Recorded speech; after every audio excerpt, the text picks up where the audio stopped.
Micro ওভেনে white sauce pasta বানালাম, সব একসাথে দিয়ে দেবেন। দুধ, পাস্তা, অরগ্যানো, চিলি ফ্লেক্স, চিজ সব দিয়ে 10 মিনিট বসিয়ে দেবেন, পাস্তা হয়ে যাবে। পাস্তা হোয়াইট সস আলাদা করে এই করে চুলাতে অনেক ঝামেলা।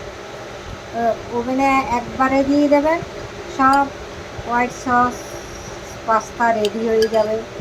একবারে সাথে